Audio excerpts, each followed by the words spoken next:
Hi, Nicola. Hossein. Uh, Thank you so much for accepting my invitation. And I'm really happy that I'm today in Cologne.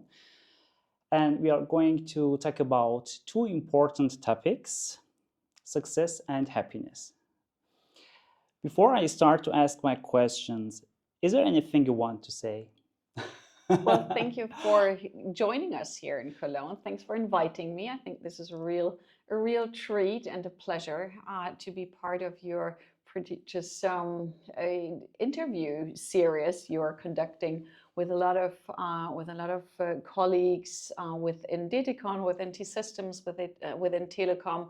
I think your initiative is so adorable, and this is such a nice thing to push. So thank you very much that I can be part of that. Thank you so much. It's my pleasure. My first question, Nicola, you work as CMO at Detecon. It's awesome. We all know that. Which values or beliefs helps you to, yeah, to the place that you are now? Well, the values, of course, a lot of things come to my mind. But if you look into values, is that you have to trust in yourself and to have confidence. I always had the extreme pleasure to work with people who were inspiring to me and who were pushing me into good directions, which really helped me. And this is something I think which is very important. However, you cannot organize, you cannot motivate yourself if you don't burn for something you're doing. So the values, the trust and the confidence, I believe, transparency, and the sheer will to work with people. Mm-hmm. Thank you so much. Is there any advice that you want to give to the young people who want to have long-term success? I don't know if there is a term or a formula or a a magic spell for long-term success. I think um, what you have to deal with, you have to be able to deal with changes, and unless you're not able to cope with changes in your life, in your private life, as well as in your professional life, you will get stuck at a certain point of time, or you will get demotivated or disappointed or something like that. So I think this is an important part to burn for what you're doing. Very important part. You're never going to be good at something you don't love to do. What a horrible thought this is, to stand up every day, to get up every day, and to do something you don't like. I mean, this is really something you can't do with success over time. Yeah, yeah, I agree with you, Nicola. Thank you so much. Do you think success also depends on how well someone control thoughts in difficult situation? I would like to say yes, for sure. I would like to say that I would love to have the ability, the natural talent to reduce myself, to control my thoughts much better in difficult situations. Um, Unfortunately, I don't have that. It doesn't come natural to me, but I think it's important, because if you don't do this, if you can't control this, you hurt people, and you probably share things which are on the bottom, which are coming from a gut feeling, which are coming out of a situation, and which may hurt, or um, maybe going into a wrong direction than you were intended to cope with this situation. However, this does not mean, not at all, this does not mean to control thoughts, to hide something, right? I think it's just the aspect. I would love to have this capability to always find the right words. Yeah. And I know one can train this, and I'm trying to do this Am I good at it? Not always, for sure not, right? Some people call it passionate, some people call it being super authentic or being spontaneous, sometimes a little less spontaneity, or being a little bit less spontaneous is more successful in situations. Yes. Okay. Is there any tricks that you personally use when you face in such situations? Count until 4. Okay, count until 4.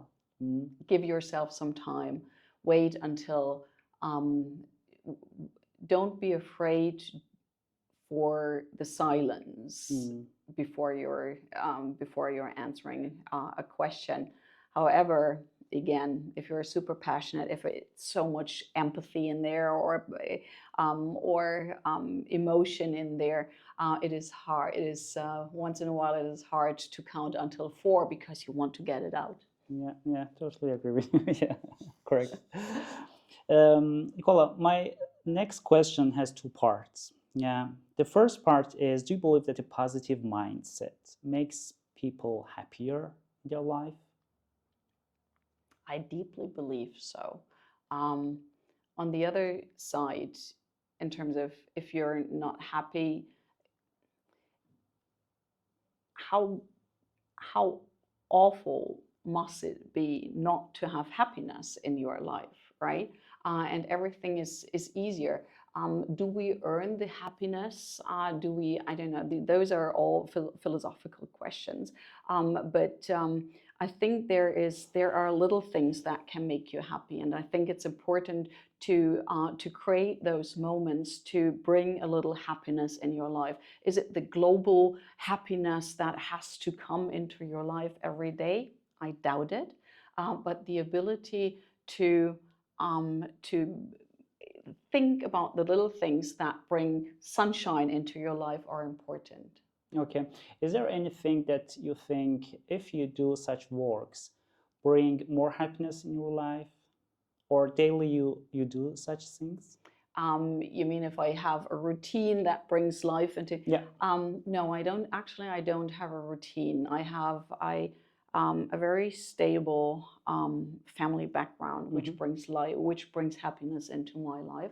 I have a solid ground. I have a good foundation and a base that helps me to get over dips, which are totally normal. And also I think this is I like this part of my life. I like this part of my abilities to look at things in a positive way. This is a half full glass. This is not a half full, a half empty glass. I'm definitely a half full person, and I like to see the good things in people and in situations. Yeah, perfect, Nicole. Thank you so much. The second part of my question: if our minds in this in such status, see positive, you think that such brain or such mindset help us to know the difficulties or the problems of our customers quickly and develop agile solutions for them? Actually, I think the empathy or the possibility, the capabilities to listen closely is important.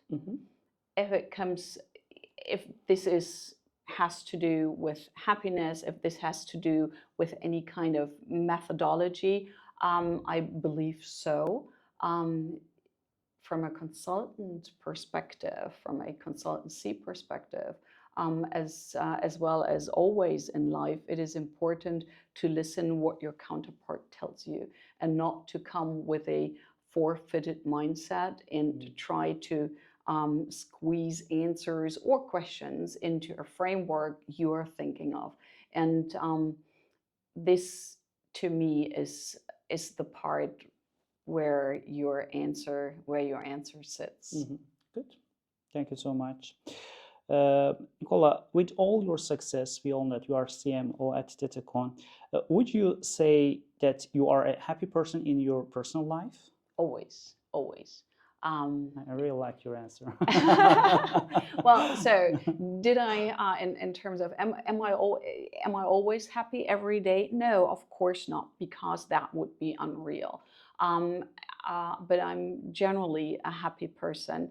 I'm this glass is half full person. I think it is important to feel that way. Otherwise, life would get so frustrating, and you would not be motivated to take the next challenge, to go into the next direction, to look into new things, into other things.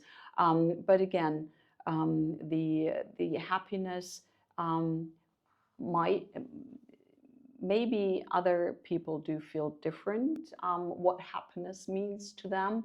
I'm not searching for an entire global happiness in my life. I like to enjoy the little things that bring together a big sum of happiness. What's the definition of happiness from your point of view, Nicola?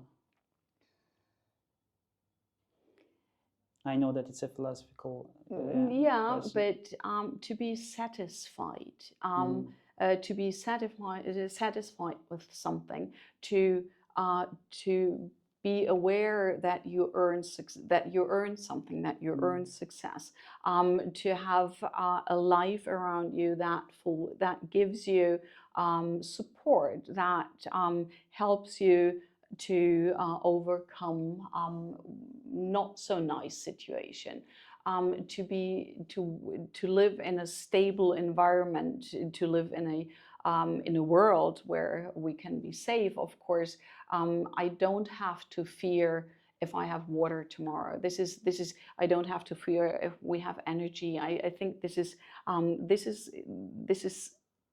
this is an such an foundation where we have a privilege to build on, that others don't have.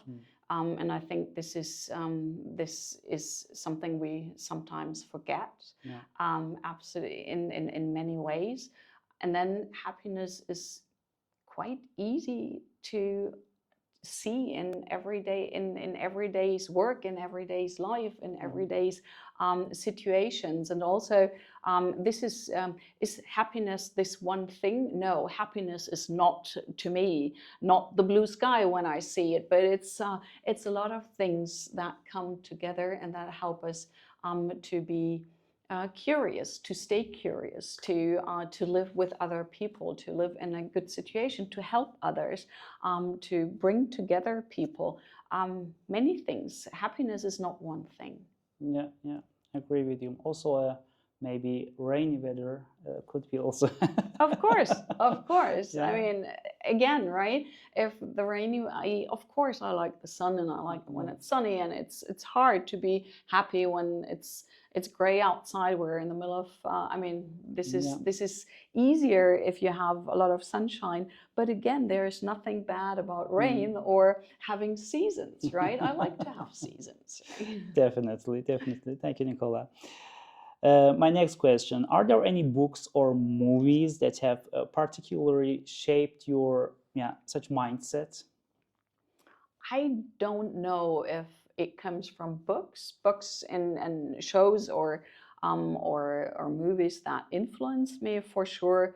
I'm a great believer in Jane Austen. I thought it was amazing. I think it was amazing what she wrote, especially when you think of she never traveled, she never experienced all this, what came out of her mind, and with which awesome, ironic, and often sarcasm she wrote about things she saw in her environment. So that was some very influential, and I still like and love to read Jane Austen.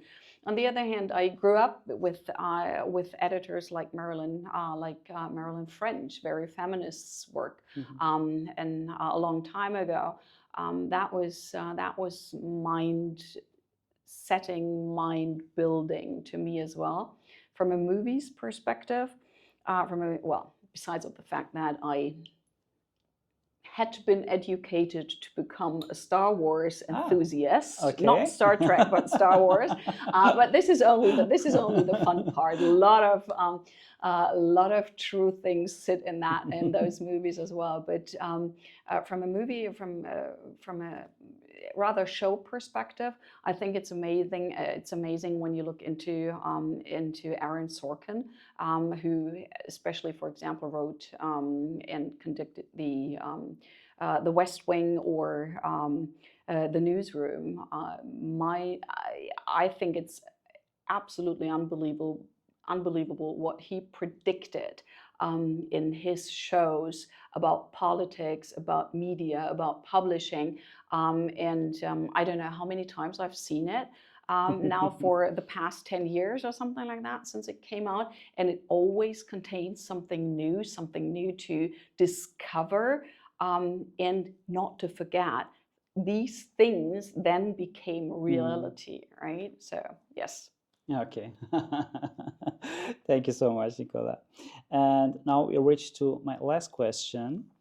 Who at T-Systems would you nominate for my next interview? Oh, that's a lovely question, and I really like the idea. I really like the idea of being nominated or connect people, right? So I'm working closely and very successfully with Christian Löfert and his team, who's the CMO of T-Systems, and I think this is really nice. And I would like to, and he has an amazing team of many people, but I definitely would like to hand over to Mirjam Wamsteker, who is based in the Netherlands, who's part of Christian Löfert's team, and I really think she's. I like to work with her. She's super hands-on, and that would be my next person to nominate. Thank you so much, Nicola. Thank you You're so welcome. much. You answered all my questions, and thank you so much for your time. I know that you have a very busy day, but you support also Magenta Talks with Hossein. Thank you so much. Thank you, Hossein. Thank you for having me, and thank you also for taking the time coming to Cologne. Thanks. Sure. Thank you so much. It was nice. Thank you.